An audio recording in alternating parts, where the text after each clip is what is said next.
Olá, pessoal, eu sou a professora Aline e na aula de hoje nós falaremos sobre ecossistemas, cadeias alimentares, fluxo de matéria e energia.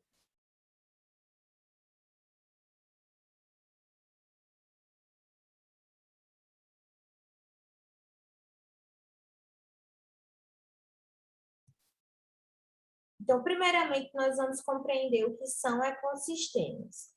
Os ecossistemas correspondem ao conjunto de fatores vivos e de fatores não vivos de um ambiente. Então, são exemplos de ecossistemas, uma lagoa, uma floresta, todos esses ambientes onde nós podemos encontrar fatores vivos e fatores não vivos. Os fatores vivos de um ecossistema correspondem aos seres vivos presentes nele. Esses fatores vivos também podem ser chamados de fatores bióticos. Por exemplo, os animais daquele ambiente, como sapos, borboletas, elefantes, alguns fungos que estão no local, vegetais. Então, todos os seres vivos que compõem determinado ambiente, eles são chamados de fatores vivos ou fatores bióticos de um ecossistema. Já os fatores não vivos, eles também podem ser conhecidos pelo termo fatores abióticos. São exemplos de fatores não vivos de um ecossistema: a luz solar, a temperatura do ambiente, a umidade do ar, a composição do solo. Então, todos eles são exemplos de fatores não vivos ou fatores abióticos de um ecossistema. Então, vamos relembrar o que eu acabei de falar sobre fatores vivos e fatores não vivos. Aqui eu tenho duas imagens, a imagem 1 e a imagem 2, e eu quero que vocês mentalmente me respondam quais são os fatores bióticos e quais são os fatores abióticos. Então, nessa primeira imagem, nós podemos encontrar seres vivos, tanto animais quanto vegetais. Então, nesse caso, nós temos os fatores vivos, chamados de fatores bióticos de um ecossistema. Na imagem 2, eu estou colocando aqui o Sol para representar a luz solar. Então, aqui nós temos também pedras que compõem o ambiente e aqui a chuva, a presença de água naquele lugar. Esses fatores, são fatores não vivos, então são os fatores abióticos de um determinado ecossistema.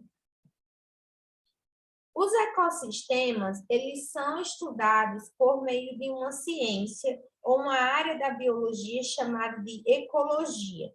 Então, a ecologia seria a ciência responsável pelo estudo dos ecossistemas.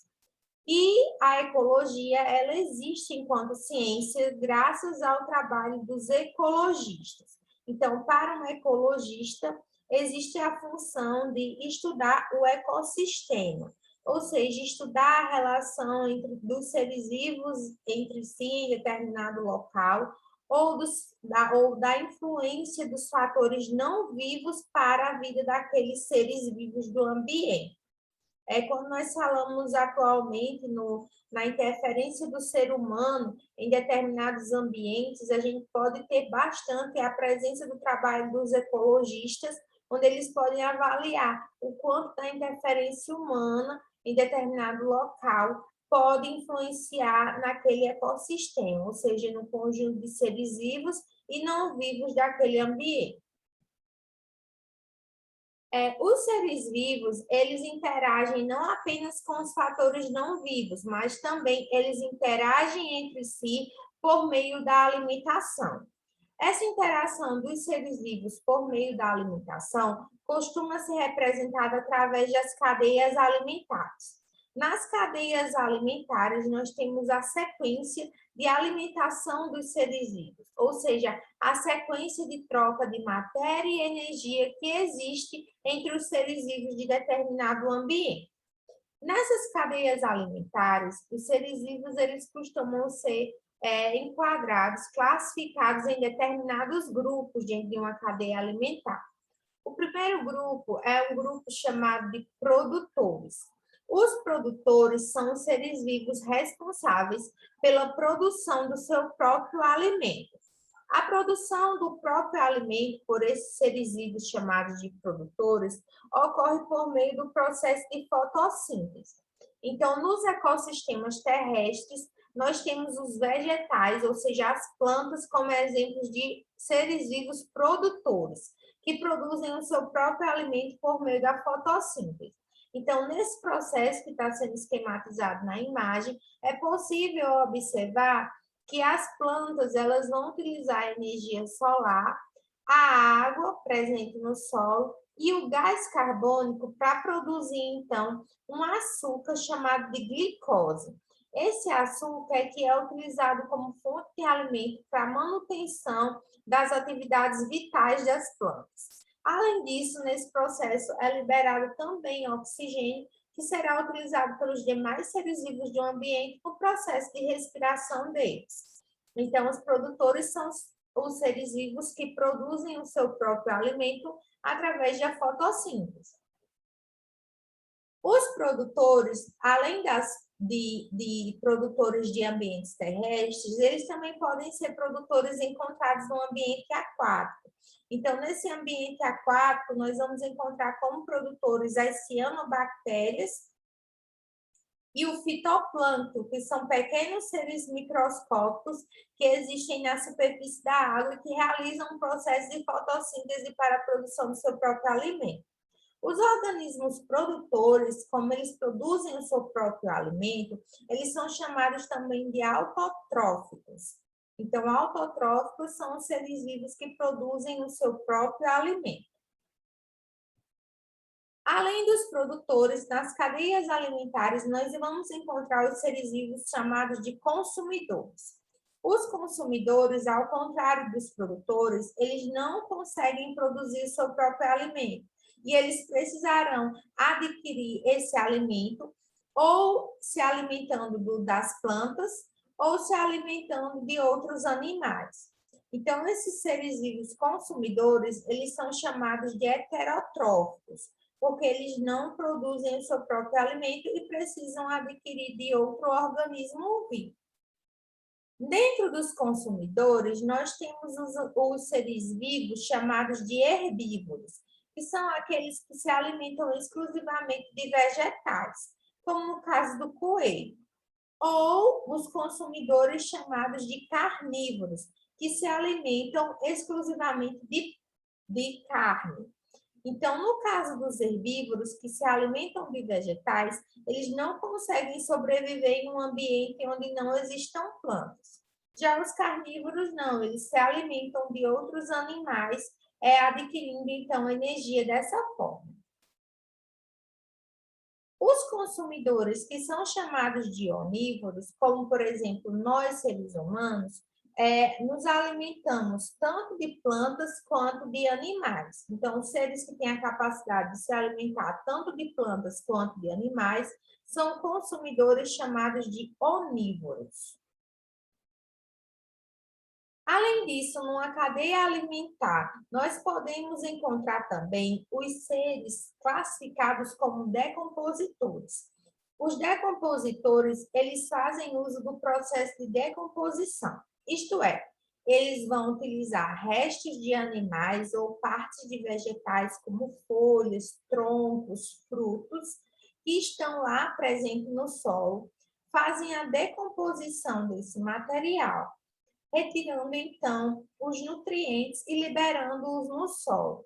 São exemplos de organismos decompositores os fungos e as bactérias. Então, eles utilizam cadáveres ou restos de materiais vegetais, além também de fezes de animais, para retirar, então, os nutrientes. Esses nutrientes, eles são lançados novamente no solo e podem, então, ser utilizados pelas plantas como uma espécie de adubo, permitindo, então, o crescimento e desenvolvimento dessas plantas.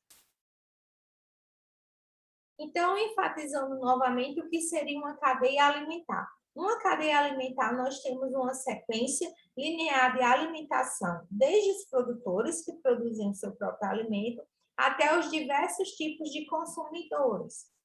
Então, por exemplo, nas cadeias alimentares, nós vamos ter os produtores da cadeia, a sequência de alimentação, desde os produtores até os outros consumidores. Então, por exemplo, nós temos as plantas que são produtoras, elas vão ser consumidas pelos animais herbívoros que vão ser consumidos pelos carnívoros.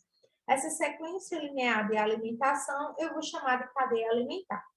Então, vamos representar aqui como seria uma cadeia alimentar. Aqui nós temos a cadeia alimentar, ela vai indicar os organismos que participam, os organismos vivos que participam dessa cadeia, indicando quem é consumido por quem. Ou seja, quem serve de alimento para determinado organismo numa cadeia. Então, por exemplo, a planta, uma determinada planta, ela serve de alimento, a seta indica isso, serve de alimento para um preá, e esse preá, por sua vez, serve de alimento para uma jararaca. Então, aqui nós temos a representação de uma cadeia alimentar, uma sequência de alimentação entre os organismos de um ecossistema. Novamente, nós temos a representação, dessa vez por meio de ilustração, de uma cadeia alimentar, onde o capim é um produtor, serve de alimento para o boi serve de alimento para o carrapato, e o carrapato, por sua vez, serve de alimento para esse pássaro. Então, essa sequência de alimentação é uma cadeia alimentar. As cadeias alimentares, elas têm diversas relações entre os organismos que compõem um ecossistema. Isso significa que um organismo, ele não participa apenas de uma cadeia alimentar, mas ele pode estar interagindo entre várias cadeias alimentares. Esse conjunto de cadeias alimentares ligadas entre si é chamado de teia alimentar. A teia alimentar, ela vai, então, demonstrar o conjunto de cadeias alimentares ligadas entre si, justamente porque um ser vivo, ele participa de vários pontos de cadeias alimentares. Então, por exemplo, analisando aqui esse rato, ele participa dessa cadeia alimentar, onde ele consumiu uma planta e ele vai ser, então, consumido por uma cobra, e essa cobra será consumida por um pássaro. Por sua vez, esse mesmo rato, ele pode participar de uma cadeia alimentar entre a planta e a coruja. Então, esse mesmo rato, ele também pode participar dessa cadeia alimentar, envolvendo, então, outros animais que vão consumir. Então, observe, então, que existe uma ligação desse animal com várias cadeias alimentares. Esse conjunto de cadeias alimentares interligadas entre si, eu vou chamar de teia alimentar.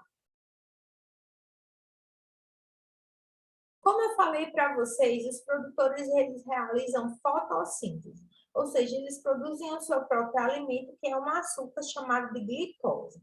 Essa glicose ela vai ser utilizada pelas células desse produtor para a geração de energia. Então, nesse processo, o produtor vai usar oxigênio, vai usar a glicose para produzir energia que será usada para as suas funções vitais, ou seja, para todas as funções necessárias à vida daquela planta. Nesse processo de respiração celular, também será produzido água e gás carbônico. Então, na respiração celular, a glicose que foi produzida pela fotossíntese é utilizada para gerar energia. A fotossíntese é um processo que costuma acontecer só apenas em determinado momento, ou seja, quando a planta ela tem disponibilidade de luz solar. Já a respiração celular, por sua vez, é um processo contínuo. A todo tempo, a planta está necessitando usar a glicose produzida pela fotossíntese para suas funções, ou seja, para produzir energia na respiração celular. Dessa forma, a gente pode entender que a produção de glicose, ela tem que ser muito grande, ela tem que ser grande para suprir toda a necessidade da planta na respiração celular, ou seja, na retirada de energia para suas funções vitais. Então, vamos ver aqui o esquema. O gás oxigênio e a glicose, eles são usados, são consumidos na respiração celular. A respiração celular, ela vai produzir o gás carbônico e água e também vai fornecer energia que é usada para as funções daquela vitais daquele ser vivo, no caso das plantas. Só que não somente as plantas precisam de energia para sobreviver, mas todos os demais seres vivos, eles também precisam de energia para sobreviver. Então, no caso das plantas, essa energia, ela é conseguida da seguinte forma: a luz solar é usada para produzir energia química que vai estar armazenada na substância que é a glicose. Então, a energia da luz solar, ela vai ser convertida em energia na forma da glicose. Já nos seres vivos heterotróficos, que não realizam fotossíntese, eles vão obter energia se alimentando de outros seres vivos. Então, através da alimentação de outros seres vivos, eles conseguem retirar energia para a sua sobrevivência. Então, como assim? Aquela planta teve o processo de fotossíntese, onde ela tirou a energia da luz solar e transformou em glicose. Essa glicose está lá disponível na planta. Essa lagarta, que também precisa de energia, ela vai lá e consome a folha daquela planta. Então, ela vai retirar a energia de que ela precisa através da folha daquele produtor. A energia ela vai ser, então, transferida de um organismo para outro no ecossistema. Existe um fluxo de energia nos ecossistemas. Esta energia é transferida de um ser vivo para outro sempre de forma unidirecional, ou seja, no único sentido. Então, aqui a planta de cenoura, né, que produz a cenoura, ela produz sua energia a partir da fotossíntese. O coelho que se alimenta adquire essa energia através da alimentação dessa cenoura, e esse outro animal que se alimenta do coelho adquire a energia daquele coelho para utilizar como fonte de energia por ele, para a sua vida. Então, esse fluxo de energia nos ecossistemas, ele é unidirecional, ele é transferido sempre de um organismo para outro na cadeia alimentar. Só que, interessantemente, é que os organismos vivos, eles não disponibilizam para o organismo seguinte a mesma quantidade de energia que eles contêm. Isso acontece porque boa parte dessa energia é usada para as funções daquele ser vivo ou também é perdida na forma de calor. Então, vamos entender melhor observando o esquema. Vamos lá, aqui nós temos a nossa planta, ela é produtora. Ela retira a energia do sol para produzir o seu próprio alimento. Ela usa uma parte dessa energia nas suas funções e outra parte é liberada na forma de calor. Aqui vem um consumidor, o primeiro consumidor dessa cadeia alimentar, chamado de consumidor primário. Ele se alimenta dessa planta, retira a energia dela. Só que observem que a energia que ele conseguiu adquirir da planta não é a quantidade total, porque uma parte a planta já tinha usado e outra parte a planta tinha perdido na forma de calor. Então, a quantidade de energia que ele adquiriu vai ser bem menor. Esse outro consumidor que se alimenta desse, chamado agora de consumidor secundário, ao se alimentar dele, adquire a energia dele. Só que a energia que ele tinha, que ele adquiriu, é bem inferior, porque parte da energia que aquele organismo tinha já foi usada por ele ou foi perdida na forma de calor. Da mesma forma, quando esse organismo ele morrer, estiver lá no solo, os decompositores, bactérias e fungos do solo, vão retirar a energia desse ser vivo.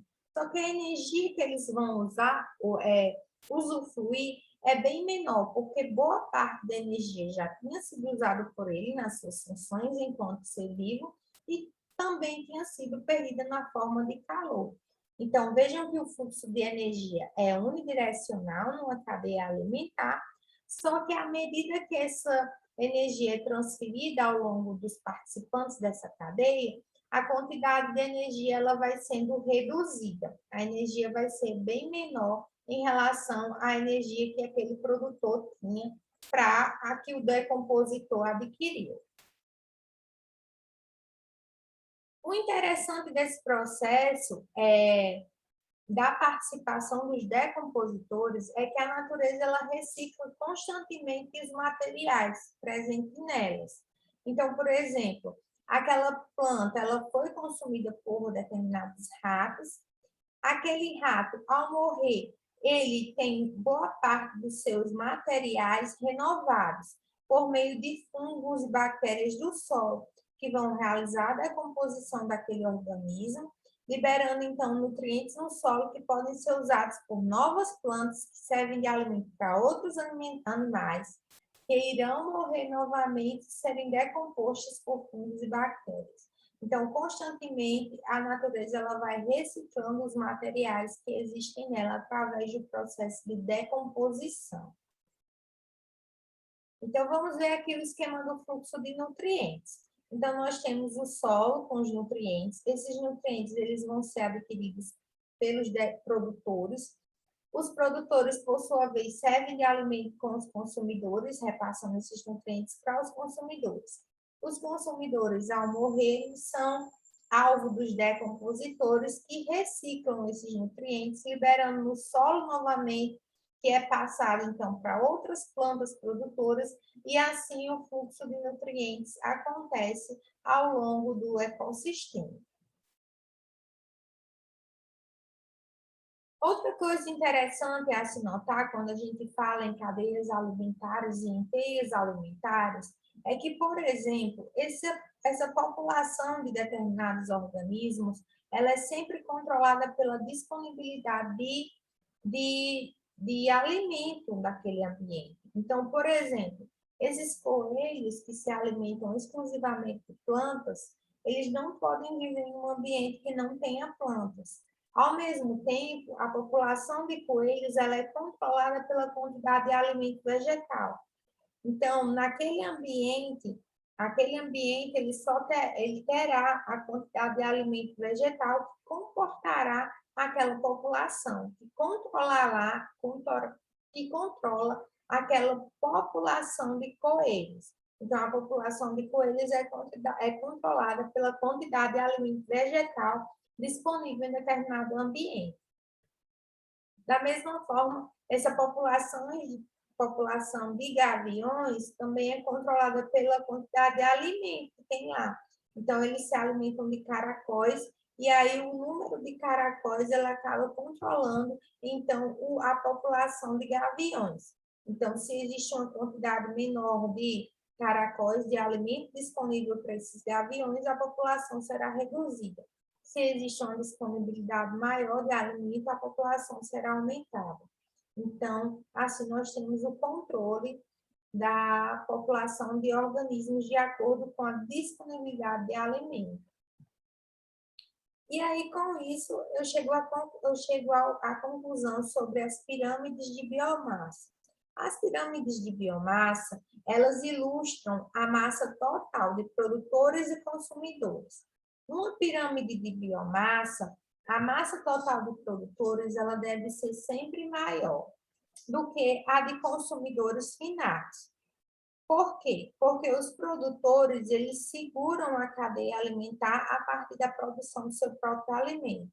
Então, por exemplo, aqui a população de plantas em determinado ambiente, ela é sempre maior do que a de gafanhotos e outros insetos que consomem essas plantas. Já, por sua vez, a de gafanhotos é bem maior do que a de sapos que se alimentam desses gafanhotos.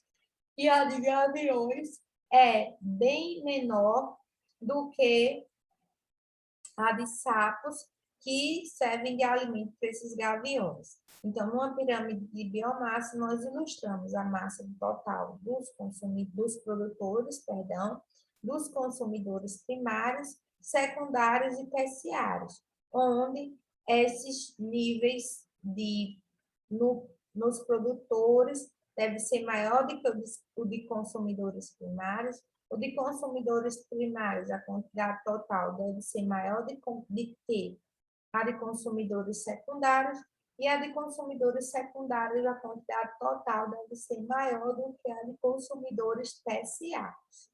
Ok? Com isso, nós finalizamos a aula de biologia de hoje. Um grande abraço e até a próxima aula.